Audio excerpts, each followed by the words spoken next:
Dog resource hoarding is a real thing. You know you got a big problem when your dog acts like every toy, bone, or blanket in the house belongs to them, and you're just renting space. If your dog growls when you reach for their favorite chew toy or hides things like they're auditioning for a reality show about hoarders, you might be dealing with resource hoarding syndrome. But is it bad behavior, a survival instinct, or are we unintentionally making it worse? Let's dig into what's really going on when dogs don't want to share and how to fix it. First off, let's get one thing straight. Resource guarding isn't about your dog being a jerk. It's a deeply ingrained survival behavior. Back in the wild, dogs that protected their food and resources were more likely to survive. A study from the University of Bristol found that this behavior is actually more common in certain breeds and is often linked to anxiety and insecurity. But before you start blaming your dog's DNA, let's talk about how we might be feeding into it. Literally. Think about it.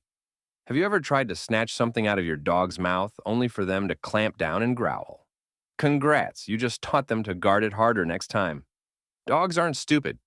They learn quickly that if they growl or snap, you'll back off. And the worst part? Many owners think this is just cute or harmless until their dog starts guarding everything from toys to you. Let's make it even spicier. Some experts argue that resource hoarding might actually be a sign of a lack of trust between you and your dog. A 2020 study published in the journal Animal Cognition found that dogs are more likely to guard resources when they feel unsure about their environment or their relationships. In other words, if your dog doesn't trust you to provide what they need, they're going to hold on to everything like it's their last meal. Here's a real-life example. My friend's Labrador, Charlie, once growled at her kid for getting too close to his food bowl. She laughed it off, saying, "Oh, he's just protecting his dinner." Fast forward a few months, and Charlie was guarding not just his food, but his favorite spot on the couch, his leash, and even her. It got so bad that she had to bring in a trainer to fix it. Turns out Charlie wasn't trying to be dominant.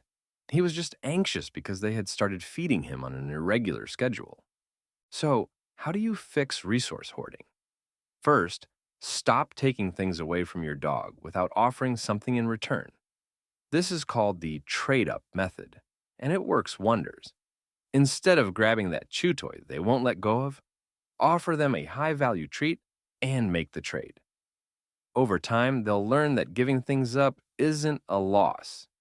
It's a win. Second, set clear boundaries.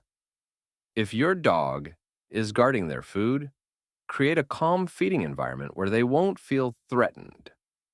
And please, stop teasing them by pretending to grab their stuff just to see what they'll do. You're not being funny, you're being annoying, and your dog thinks so too. But here's where it gets controversial. Should you ever just let your dog guard certain things?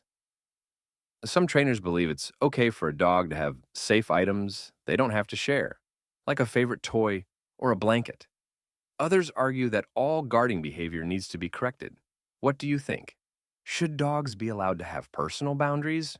Or does that open the door to bigger issues?